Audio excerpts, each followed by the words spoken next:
The woman helping me was not my enemy. At least that is what I believed.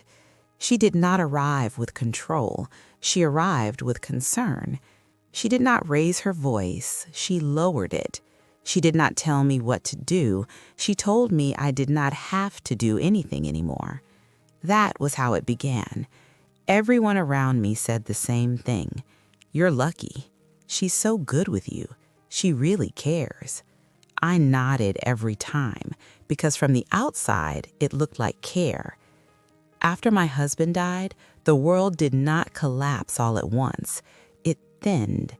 Rooms felt larger. Days stretched longer.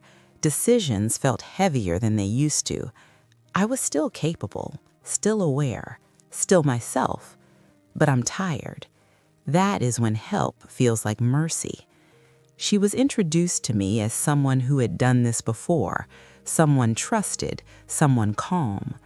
She sat across from me the first time with her hands folded neatly in her lap. I'm here to make things easier, she said, not to take over, just to help. Her voice was steady, unhurried. She did not rush me. She did not interrupt. She listened. That alone made her feel different. At first, she only handled small things, a reminder about an appointment, a phone call I did not feel like making, a form she offered to explain. You have been through enough, she said. Let someone else carry the details for a while. That sentence settled into me like permission. For the first time in months, I slept without thinking about lists. She showed up when she said she would. She remembered dates I forgot. She noticed when I seemed tired. People started to comment. You seem calmer. You look relieved. That help is really working. I agreed, because I did feel lighter. What I did not understand was this. Relief is dangerous when it comes from giving something away without realizing it. She began to sit closer during appointments. She would lean in when doctors spoke. Sometimes, before I could answer a question, she would say, "She's been under a lot of stress." Sometimes she would add, "She forgets things when she's overwhelmed." She always smiled when she said it. No accusation, no alarm, just concern. I corrected her once. "I am not forgetting," I said. "I'm just tired." She laughed softly. "Of course," she said, "that is exactly what I mean." The doctor nodded. I told myself I was being sensitive, that I should be grateful someone cared enough to notice. When paperwork came up, she offered to organize it, just so nothing slips through the cracks, she said. She stacked documents neatly, used tabs, explained things patiently. "You can sign later," she said. "I'll walk you through it when you feel rested." I trusted her timing. That was my mistake. Trust does not announce when it turns into dependence. It just settles in slowly. Slowly, people stopped calling me first. They called her. Slowly, questions stopped being directed at me. They were directed through her. How is she doing today? Does she seem clear-headed? Do you think this is too much for her right now? I was in the room, but they spoke as if I were not. When I noticed, I told myself it was temporary, that everyone was just being cautious, that this was what support looked like. Then one day, someone said something that stopped me cold. "You're lucky she stepped in when she did," they said. "Some people do not realize when they need help." Need, not want, not ask, need. I went home that night and sat alone in my living room. The house was quiet. Not peaceful, just quiet. I replayed conversations in my head, the way she answered for me, the way she summarized my thoughts, the way she spoke with certainty about my limits. I told myself I was imagining things, that grief makes you suspicious, that help should not be questioned. But a thought settled in that wouldn't leave. When did helping me start sounding like managing me? That was the moment the discomfort began, not fear, awareness, because the woman helping me had never asked one question. Do you still want to be in charge of your life?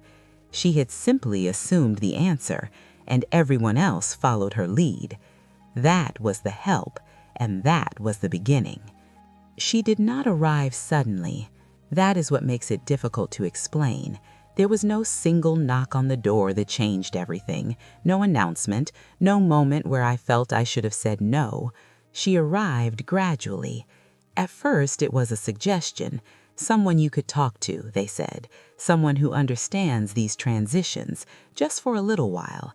I remember agreeing without hesitation.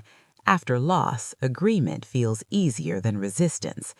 The first time she came to my home, she stood just inside the doorway and waited for me to invite her in. That detail mattered. It made her feel respectful, patient. She looked around carefully, not in a critical way, in a quiet, observant way. This is a lovely space. You have kept it well. I felt proud of that. We sat at the dining table where I had paid bills for years, where birthdays had been planned, where silence now lingered longer than conversation. She asked gentle questions. How are you sleeping? Do you feel overwhelmed? What feels hardest right now? I answered honestly. That was another mistake, because honesty, when filtered through the wrong person, becomes material. She nodded as I spoke, never interrupted, occasionally repeated my words back to me.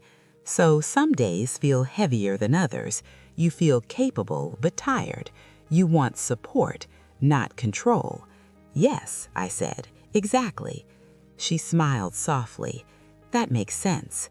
That sentence disarmed me. She did not contradict me. She did not challenge me. She validated me. Before she left, she said something that stayed with me. I'll check in again soon, just to make sure nothing slips past you. Slips past you, not past us. You. The next time she arrived, she brought a folder. Nothing dramatic, nothing thick, just a few papers. Resources, she said. Options. She did not open it right away. She set it beside her chair and continued talking, as if the papers were incidental. She asked if I had been eating properly, if I remembered to take my medication, if I felt clear when making decisions. Clear. I laughed. I am not confused, I said. She immediately nodded. Of course not. I did not mean that. Then she added quietly, sometimes clarity fades before we notice it ourselves. The words were gentle. The implication was not. I brushed it off. She began coming more often, not every day, not enough to feel invasive, just enough to feel present. She would help me write lists, organize mail, sort through paperwork I had been avoiding. This is just to keep things manageable, she said. Manageable, another careful word. People started to refer to her casually. Have you talked to her about that? She mentioned you were having a hard week. She thinks it might be better if you slow down. She thinks. I noticed how often her opinion was treated like confirmation. At an appointment, she sat beside me again. The doctor asked how I was doing. I began to answer. She gently touched my arm. She's been more fatigued lately, she said, and she worries about making mistakes. I looked at her. I don't worry about that, I said. She laughed softly. Of course, she said, that is exactly what I mean. The doctor nodded. I told myself I was being sensitive, that I should be grateful someone cared enough to notice. When paperwork came up, she offered to hold on to copies. Just in case, she said. It's easier if everything's in one place. One place. Her place. She began to phrase things differently. Instead of asking what I wanted, she asked what felt safest. Instead of asking if I agreed, she asked if I felt comfortable. Comfort is not consent, but it sounds close enough. One afternoon, I overheard her on the phone in my kitchen. Her voice was low. She's doing her best, but there are some concerns. Concerns? I stood very still. She noticed me and ended the call quickly. Just coordinating something, she said lightly. Coordinating what? I asked. She hesitated. Support, she replied. That night, I lay awake and replayed everything. The careful language, the gentle framing, the way her presence had quietly become expected. I realized then that she had not arrived to help with tasks. She had arrived to interpret me, to speak for me when I hesitated, to explain when I resisted, to soften my objections until they sounded like symptoms. And I had let her in, not because I was weak, but because she had been careful. The arrival was complete when someone else said this: "We trust her judgment, not mine, hers." That was when I understood. She had not replaced me yet, but she had positioned herself too. And once someone stands in that place, it becomes very difficult to step back in front of them. That was the arrival, and I could feel the room changing shape around me. The shift did not happen through action, it happened through words. Small ones at first, words that sounded responsible, words that felt reasonable, words no one questions when they are said calmly enough. It began with how people spoke around me, not to me, around me. She stopped asking questions and started offering summaries. She would turn to others and say things like, "She has been feeling overwhelmed lately. She struggles when too many decisions come at once. She prefers guidance right now." Prefers. I never said that, but preference sounds voluntary, so no one checked. When I spoke for myself, the language changed again. If I disagreed, it was framed as stress. If I hesitated, it became uncertain. If I asked for time, it was noted as difficulty processing. Nothing I said was written down as I said it, it was translated, and translations always favor the translator. At appointments, she began answering before I finished. I would say, "I am managing," and she would add, "But some days are harder than she admits." Admits. That word carries accusations without evidence. People nodded because it sounded familiar, because it sounded caring, because it sounded like someone who knows you well. She started using collective language. "We have noticed some changes. We think it might be best. We are concerned about sustainability." We. I did not remember agreeing to that membership. I began to notice how notes were taken. When I said I wanted to review something carefully, the note read, "Patient appears hesitant." When I said I wanted to decide later, it read, "Patient defers decisions." When I said I disagreed, it read, "Patient resistant to recommendations." Resistant. That word does not describe thought, it describes obstruction. I asked once if I could see what had been written. She smiled. "Of course," she said, "transparency is important." But the document she showed me was clean, neutral, stripped of tone. The original language was elsewhere, in internal notes, in conversations I was not part of. I noticed how people began to check with her before responding to me. They would look at me while speaking, then glance at her before answering, as if waiting for confirmation that I was safe to listen to. She never contradicted me directly. That was the clever part. She would simply reframe. If I said I felt capable, she would say, "She is very independent, but independence can become overwhelming." If I said I wanted control, she would say, "She values autonomy, but support helps prevent mistakes." If I said I felt sidelined, she would say, "She sometimes interprets help as pressure." Interprets. That word relocates the problem, not the action, the perception. I tried once to push back. I said, "I do not feel confused. I do not feel incapable. I feel spoken over." She nodded sympathetically. "That is common during transitions," she said. "Feeling unheard can heighten anxiety." Anxiety. That word ended the conversation, because once anxiety enters the room, clarity is dismissed. I realized then that every objection I raised was being converted into evidence. If I was calm, I would be detached. If I was emotional, I was unstable. If I was assertive, I was defensive. There was no tone that survived translation. Even silence became suspect. When I stopped explaining myself, she said, "She has been quieter lately." Quieter. Not reflective, not thoughtful. Quieter. I heard someone say it would be good to keep things simple for her. Simple. I asked what that meant. They did not answer directly. They never do, because simplicity for them meant distance from me. The most dangerous shift happened when people stopped asking what I wanted. They asked if I understood what was decided. Understanding is not agreement, but it is close enough to move forward without you. I noticed how often the phrase best interest appeared. Not my interest, not my preference. Best, as decided by someone else. She spoke gently. She smiled often. She never raised her voice.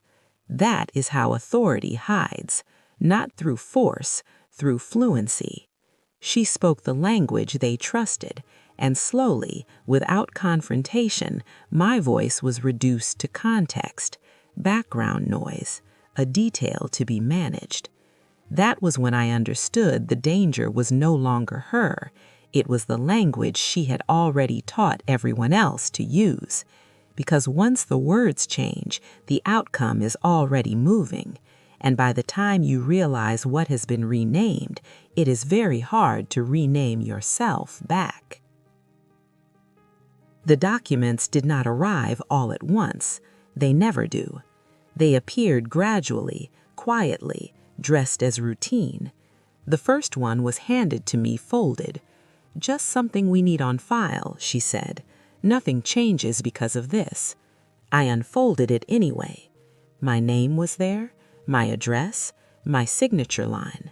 What caught my attention was the language: support authorization, temporary assistance, contingency planning. None of it sounded alarming. That's how documents work. They don't announce consequences. They assume compliance. I asked what it was for. She did not hesitate. "It just allows me to help if things become overwhelming," she said. "You don't have to worry about it unless something happens." Unless. I asked what something meant. She smiled. "We're just being prepared." Prepared for what? She pointed to a sentence halfway down. "If the individual is unable or unwilling to make timely decisions." Unwilling. That word stopped me. I asked why unwillingness was included. She answered smoothly, "It's a standard language." Standard. That phrase is a sedative. I did not sign it that day. I said I wanted to read it later. She nodded. "Of course, take your time." But the next document came sooner. This one arrived through email, copied to people I did not recognize. It summarized a meeting I had not known was happening. It used my name often, but never my voice. The document said things like, "After reviewing the situation, it has been agreed, the plan moving forward." I agreed with them. I replied asking for clarification. The response came from her, not them. "I thought this reflected our conversation," she wrote. "Let me know if you have concerns." Concerns. That word again. No objections, not disagreement. Concerns. I wrote back clearly, "I do not agree with this summary. I was not present for this discussion." The reply took longer. When it came, it was shorter. "Noted. We'll keep this in mind." Keep where? The next document arrived printed. It was thicker, tabbed. She placed it on the table between us. "This just formalizes what we've already discussed," she said. Already discussed. I opened it. The language was heavier now. Decision support designation, oversight parameters, review intervals. I asked where my consent appeared. She pointed to a line near the end. There, she said, you can opt out later if needed. Later? I asked what would happen if I did not sign. She paused. Then she said, the process becomes more complicated. Complicated how? She did not answer directly. She said it could delay things.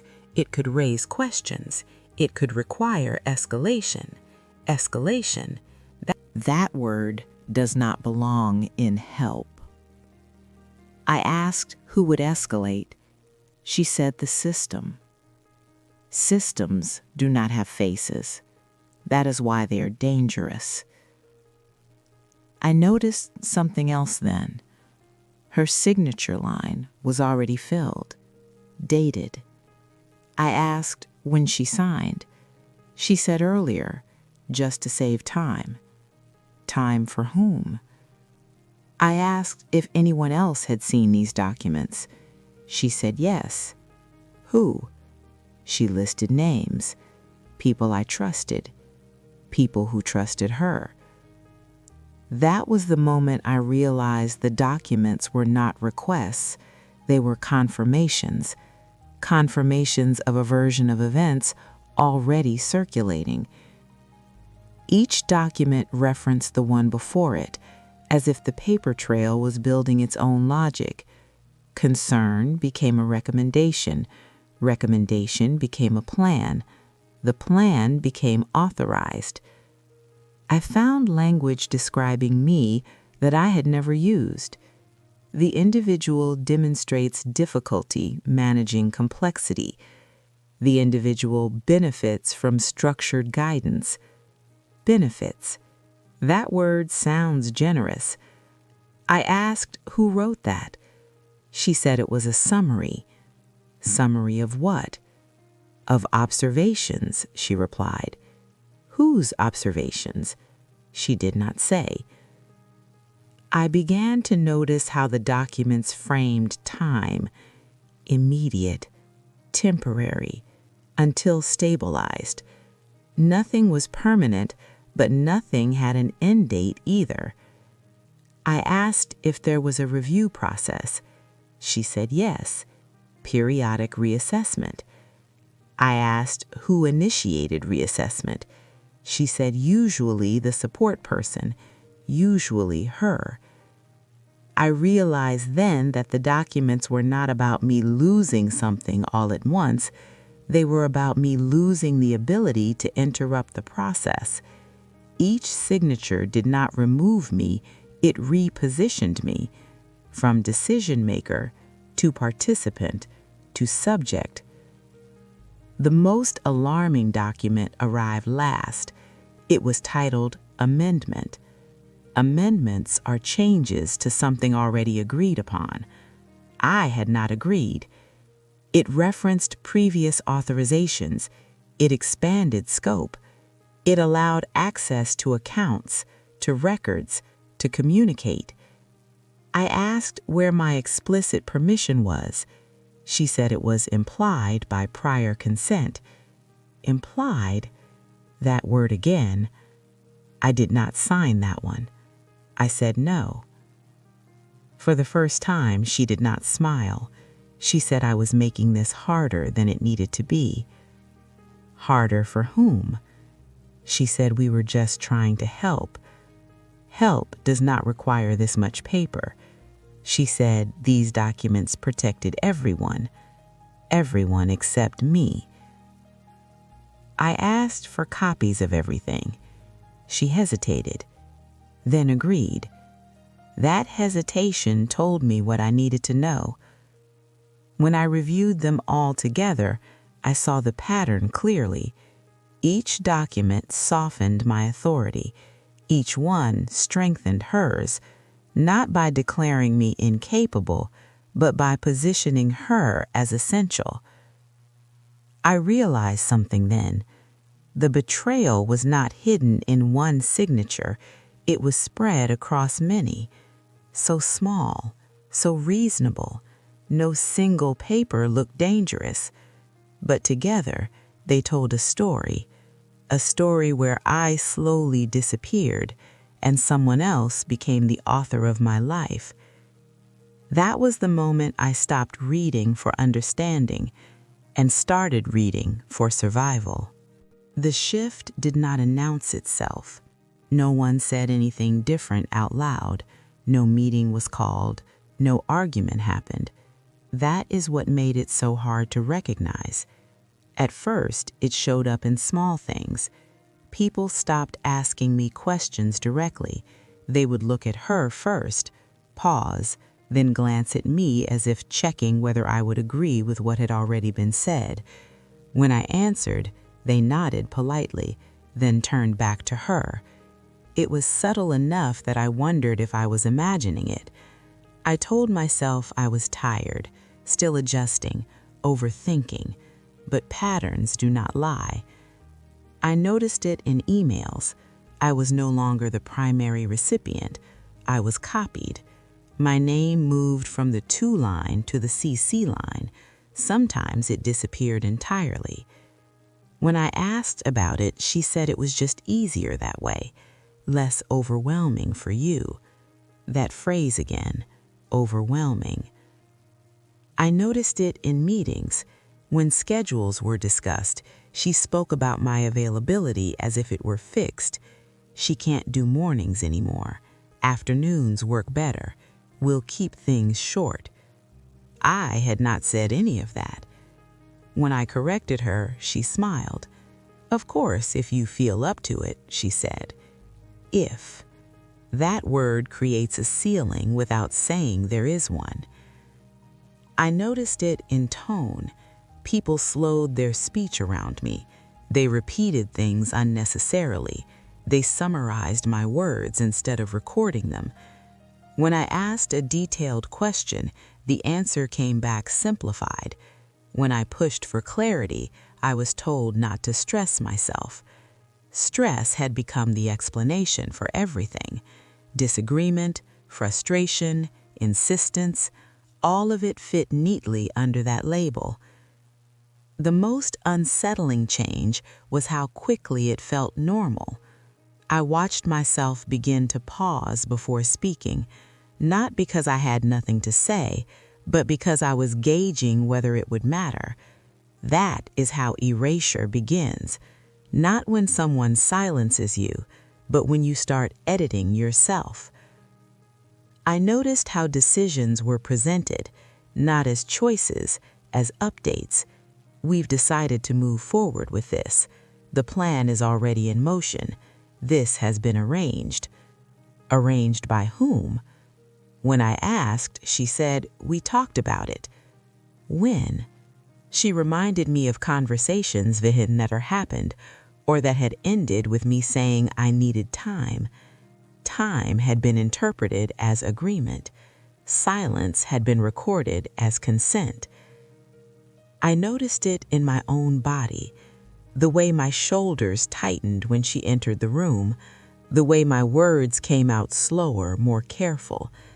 I was trying not to sound defensive, because defensiveness now carried meaning.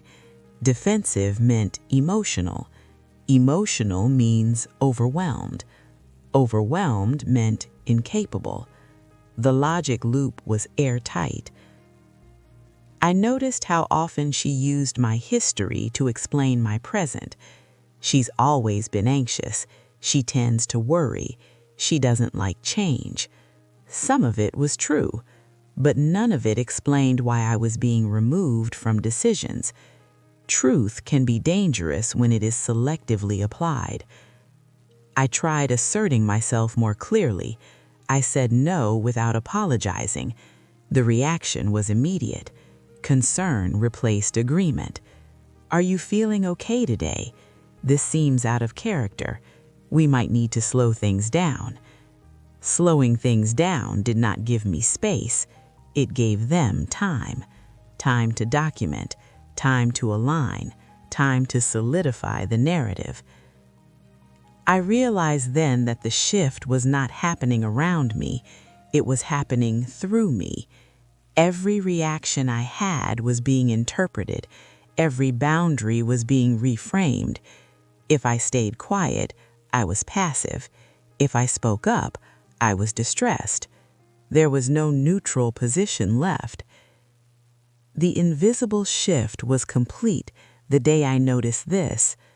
A decision had been made that directly affected me.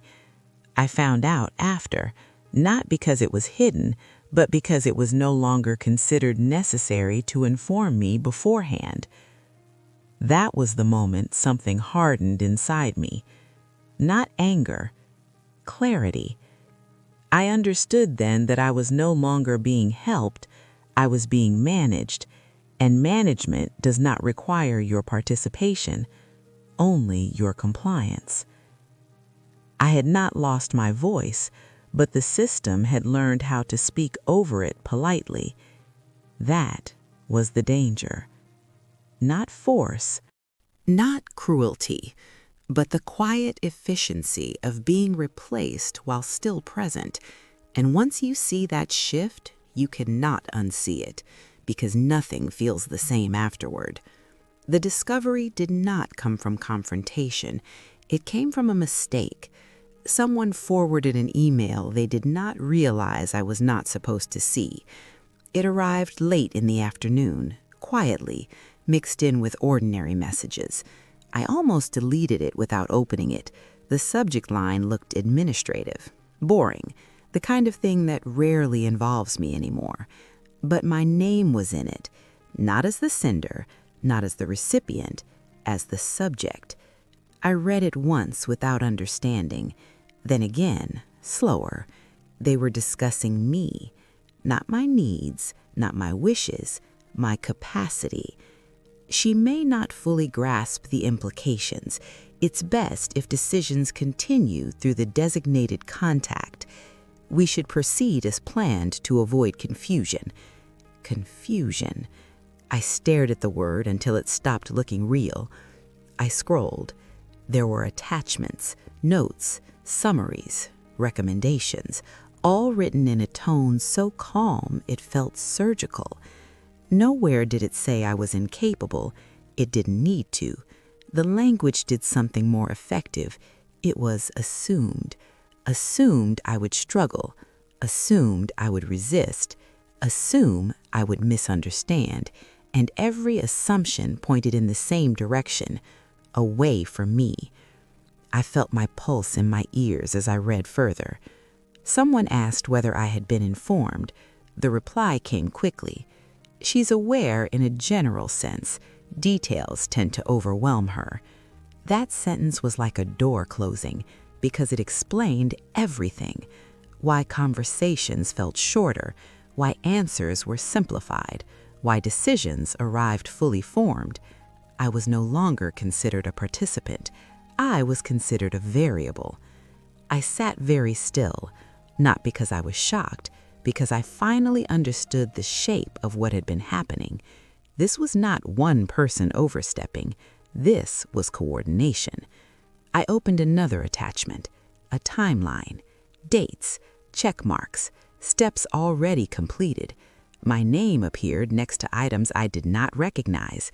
Consent obtained, authority confirmed, transition in progress. Transition. That word erased more than it described. I felt something cold settle in my stomach. Not fear, recognition. I remembered the moments I had brushed off, the way she always volunteered to handle things, the way she summarized conversations for others, the way she spoke about me in the third person while standing beside me. This was not sudden. It was prepared. I scrolled to the top of the email again. There it was, the sender list. Everyone knew. Everyone except me. I was not angry yet. Anger comes later.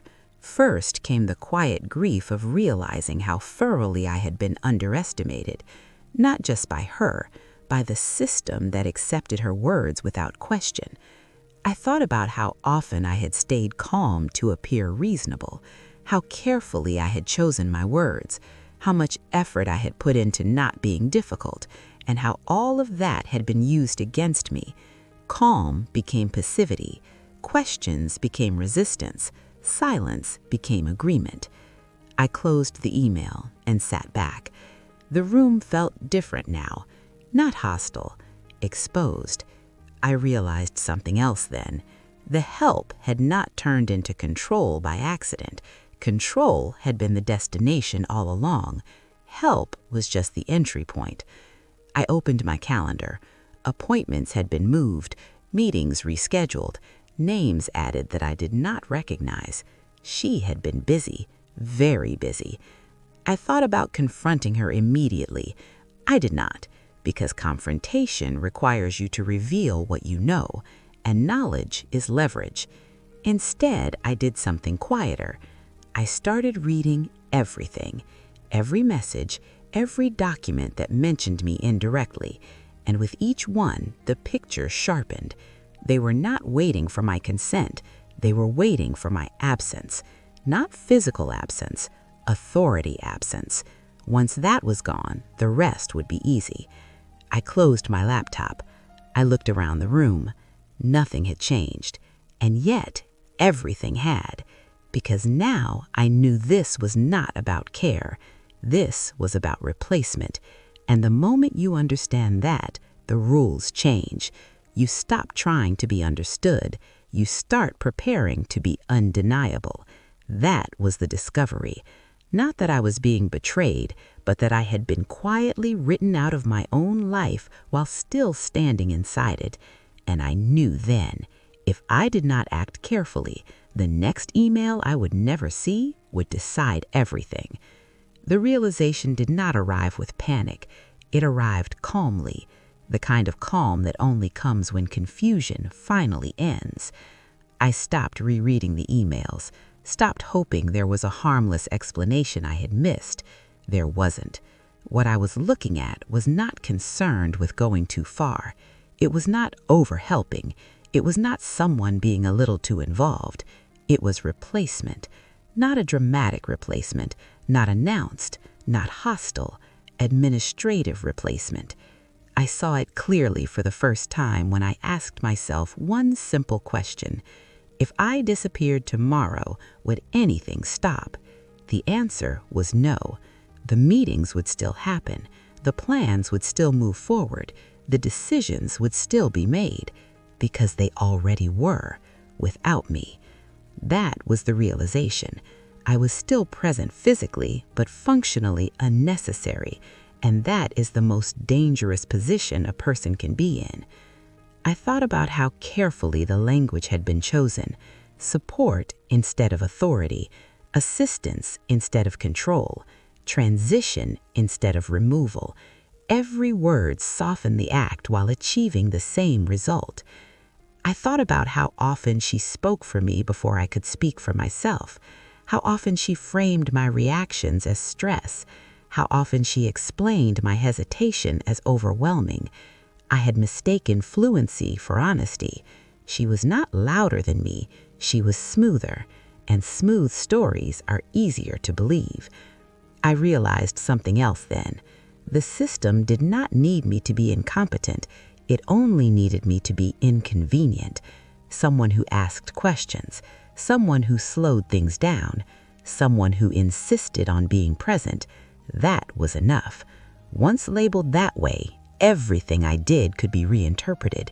If I disagreed, I was resistant. If I asked for time, I would be confused. If I stayed quiet, I would be compliant. There was no winning inside that frame, and that was the point.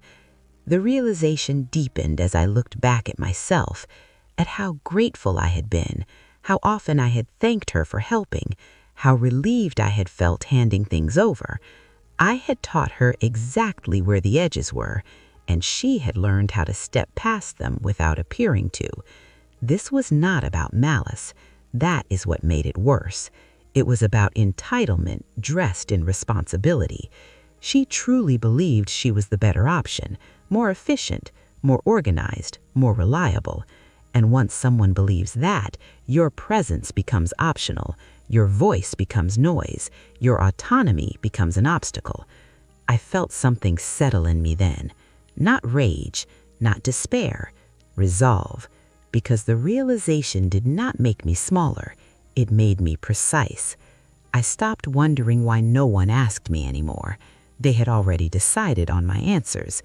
I stopped wondering when it had changed. It had been changing every time I stepped back to be polite, every time I let someone summarize me, every time I chose peace over clarity. And I understood something painful but freeing. No one had taken my place. I had been slowly moved out of it. That realization hurt, but it also returned something to me, agency. Because once you see the mechanism, you can interrupt it. You stop reacting emotionally. You stop pleading to be included. You stop explaining who you are. You start documenting. You start reclaiming language. You start placing yourself back into the center of the record. That was the realization, not that I had been replaced, but that replacement only works when you stay silent about it. And I was done being silent in ways that erased me. I did not confront her immediately. That surprised me at first, because people expect confrontation to be sudden, emotional, explosive. But this was not something that could be undone with raised voices. This required precision. I waited until I was calm enough that my voice would not betray how much I understood. The moment came on an ordinary afternoon. She arrived with her usual confidence, papers tucked under her arm, that same composed expression that had once reassured me. She spoke before I could greet her. "I took care of the follow-up call," she said. "Everything is moving along nicely." "Moving along where?" I asked. She paused for just a second, not long enough for anyone else to notice, long enough for me to see it. "Toward the next phase," she replied. "The next phase of what?" She smiled, the way people do when they believe the answer is obvious. "Your transition," she said. That was the first time the word landed without disguise. I invited her to sit. She hesitated, then did. She placed the papers neatly on the table between us, already assuming their authority. I did not touch them. Instead, I asked her a question she was not prepared for. When did I agree to be replaced? She blinked. "I am not replacing you," she said quickly. "I am supporting you." I asked her to explain the difference. She leaned back, folding her hands, adopting that familiar tone of reason. "You asked for help," she said, "and I stepped in, that is all." "No," I said. "I asked for assistance, not authorship." Her jaw tightened slightly. I reminded her of specific moments, when she answered questions directed at me, when she summarized my feelings without asking, when she forwarded emails that referenced decisions I had never approved. She waved a hand dismissively. "You were reading too much into it," she said. "Everyone agreed this was necessary." "Except me." That was when her tone shifted.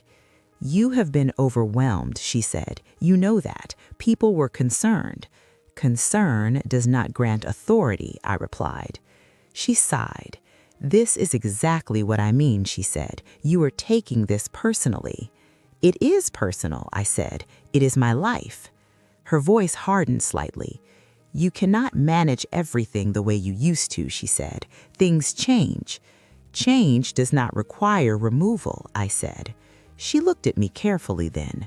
For the first time, she dropped the softness. "If you keep pushing back," she said, "it's going to make things more complicated." Complicated for whom? She did not answer directly. I realized then that this was not a misunderstanding to be resolved. It was a boundary to be enforced. I told her I had reviewed the documents, all of them. Her posture stiffened. I told her I understood how the language worked, how records became recommendations, how records became justification. I told her I was reclaiming direct communication. No summaries, no intermediaries, no decisions without my explicit consent. She stared at me as if I had spoken in a language she did not expect me to know. "You are making this adversarial," she said. "No," I replied, "I am making it accurate." She stood abruptly. "You are undoing months of work," she said. "Work done without my authority," I answered. Her composure cracked then. "Do you have any idea how much I have done for you?" she asked. "Yes," I said, "and that is why I'm stopping this now." Silence filled the room. Not awkward silence, final silence. She gathered her papers, slower this time. "You are going to regret this," she said. I looked at her calmly. "I already regret not stopping it sooner," I replied. She left without another word. When the door closed, I felt something unfamiliar. Relief. Not because the confrontation was over, but because it had finally happened on my terms. I didn't need her to understand. I needed her to stop. And for the first time since this began, I knew she would have to. Because the moment someone names a replacement out loud, it loses its power. And I had named it.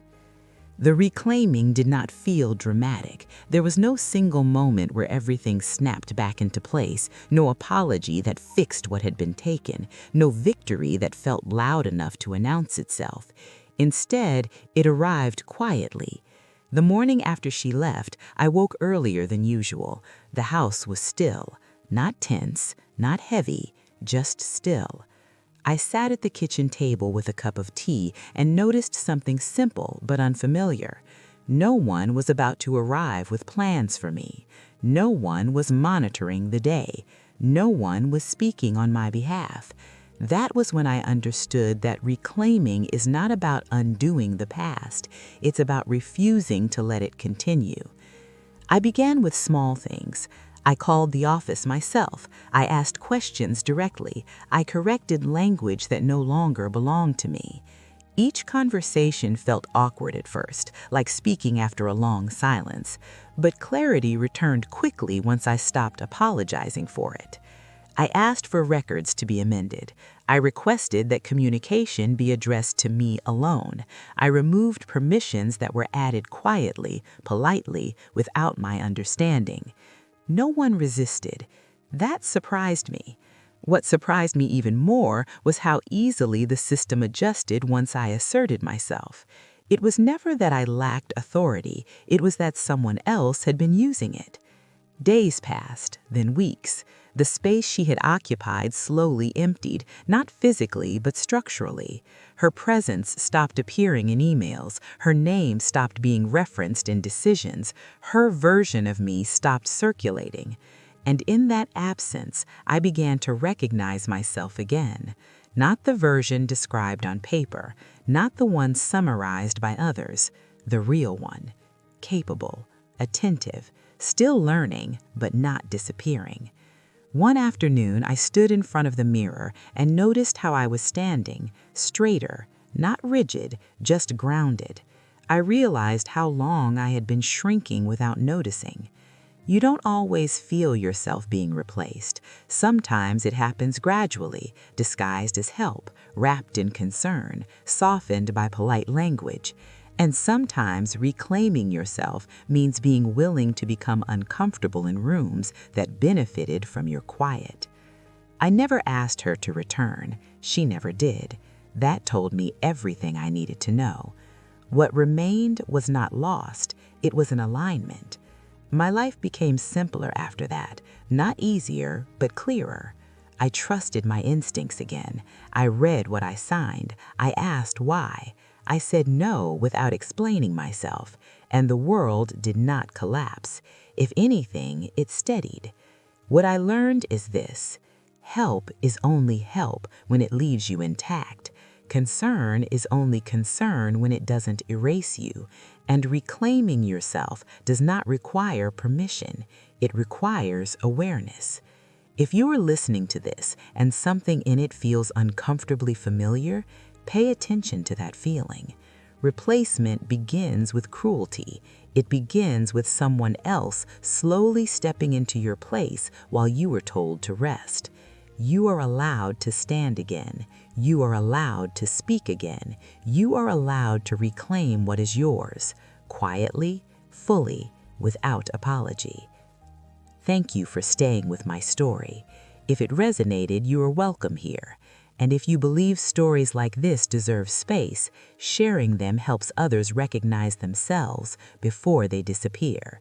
Sometimes reclaiming your life begins the moment you realize it was never meant to be managed by someone else.